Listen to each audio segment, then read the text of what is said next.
Good afternoon everyone. आज की ये जो क्लास है इसमें हम इंडक्टिव मेथड और डिडक्टिव मेथड, इसको हिंदी में अज्ञात्मक पद्धति और निम्नात्मक पद्धति कहते हैं, इसके बारे में बात करेंगे। सबसे पहले तो हमें ये समझने की ज़रूरत है कि इंडक्टिव मेथड और डिडक्टिव मेथड है क्या, ये क्या चीज़ है।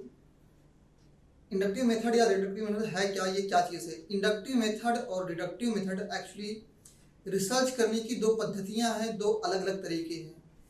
इसको इस तरीके को या इस मेथड को फॉलो करके जो रिसर्चर हैं अपनी रिसर्च को, अपनी थ्योरीज को जो है अपनी रिसर्च को कंप्लीट करते हैं, अपनी रिसर्च को कंडक्ट करते हैं। फॉर एग्जांपल जैसे कि आप यहाँ देख रहे हैं इंडक्टिव मेथड की अगर हम बात करें या डिडक्टिव मेथड की बात करें, तो इंडक्टिव मेथड ये जो रिसर्च का एक तरीका है, पद्धति है। इसमें क्या है कि इस मेथड में क्या है कि जो रिसर्चर है वो क्या करता है कि एक नए सिद्धांत को, एक नए थ्योरी को, एक नए प्रिंसिपल को जो है वो डेवलप करने की कोशिश करता है। और डिडक्टिव मेथड की अगर हम बात करें तो डिडक्टिव मेथड में क्या है, ये भी रिसर्च करने का एक तरीका है। जैसे कि आप जो भी स्टडी करते हैं वो इंडक्टिव भी हो सकती है और डिडक्टिव भी हो सकती है। तो ये जो डिडक्टिव मेथड है जिसको निम्नात्मक पद्धति हम कहते हैं, तो इस मेथड में क्या है कि जो नियम, जो प्रिंसिपल, जो मेथड्स पहले से मौजूद हैं, जो सिद्धांत पहले से मौजूद है, उसको हम टेस्ट करते हैं। जो थ्योरी, जो सिद्धांत पहले से मौजूद है उसको हम टेस्ट करते हैं। मतलब ये टेस्ट करते हैं कि उस थ्योरी में जो बात कही गई है वो क्या रियल लाइफ में या एक्चुअली वो एप्लीकेबल है कि नहीं है। जैसे कि फॉर एग्जांपल किसी ने कह दिया कि honesty is the best policy, लेकिन क्या हॉनेस्टी को हम हर एक कंडीशन में या सच बोलना जो है ओवरऑल अच्छा होता है, तो क्या हम हर एक कंडीशन में जो है सच बोल सकते हैं। तो इन शॉर्ट हम ये कह सकते हैं कि ये जो है इंडक्टिव मेथड और डिडक्टिव मेथड दो अलग अलग तरीके हैं, दो अलग अलग पद्धतियां हैं, मेथडोलॉजीज हैं रिसर्च को कंडक्ट करने की। इंडक्टिव मेथड में हम जो है किसी नए सिद्धांत को, किसी नए थ्योरी को जो है डेवलप करते हैं। और डिडक्टिव मेथड में जो थ्योरीज पहले से एग्जिस्ट कर रही हैं, जो थ्योरी पहले से मौजूद हैं, उन्हीं थ्योरीज को जो है हम टेस्ट करते हैं कि ये कहाँ तक सही है। और डायरेक्शन की अगर बात करें तो इंडक्टिव मेथड का जो डायरेक्शन है वो पर्टिकुलर टू जनरल होता है। मतलब ये कि अलग अलग हमारे पास में केसेस होते हैं, अलग अलग इंडिविजुअल्स होते हैं, सैंपल्स होते हैं, उनकी हम अलग अलग, ये पर्टिकुलर मतलब एक अलग अलग केस हो सकते हैं, अलग अलग व्यक्ति हो सकता है, इसकी हम अलग अलग स्टडी करते हैं। उसके बाद में जो कॉमन पैटर्न होते हैं, उसी कॉमन पैटर्न को जो है ग्राउंड बना करके हम कोई नई थ्योरी, कोई नए सिद्धांत को डेवलप करते हैं। और इसी तरह डिडक्टिव से अगर मैं की बात करें तो जो इसका डायरेक्शन है वो जनरल टू पर्टिकुलर है।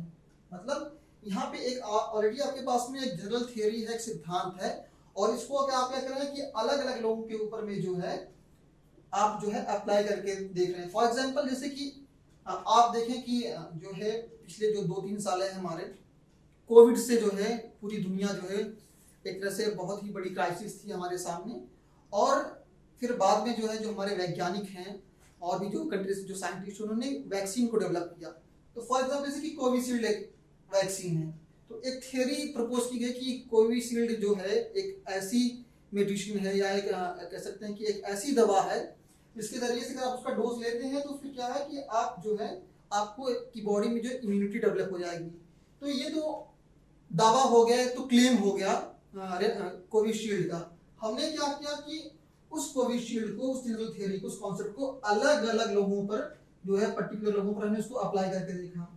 और अगर ये चीजें वहां पे हमें दिखी कि हाँ उसको इस्तेमाल करने के बाद में जो है लोगों के बॉडी में जो है इम्यूनिटी जो है डेवलप हो रही है, अगर वो चीजें हमें सही मिलती है तो ये जो है जो थ्योरी है वो सही मानी जाएगी। कहने का मतलब ये है कि यहाँ पे जो थ्योरीज, जो सिद्धांत, जो प्रिंसिपल पहले से मौजूद है, जो एग्जिस्ट कर रहे हैं, उसको हम टेस्ट करते हैं। तो मेरे ख्याल से इस वीडियो के माध्यम से जो है हमने जो है ये जो कॉन्सेप्ट है इंडक्टिव मेथड और डिडक्टिव मेथड का, इसको हमको समझा दिया।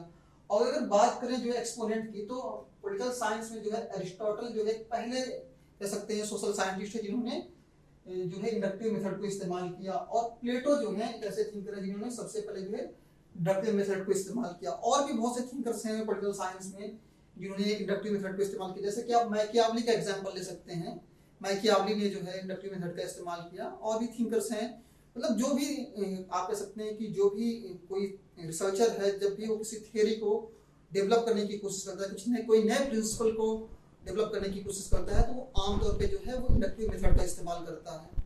और कोई थियरी वाकई में मतलब उसकी वो रिलेवेंट है या नहीं है, उसमें जो क्लेम्स किए जा रहे हैं वो सच है या नहीं है, इसके लिए हम डिडक्टिव मेथड का इस्तेमाल करते हैं और जो थियरीज जो मौजूद हैं पहले से उसको हम टेस्ट करते हैं।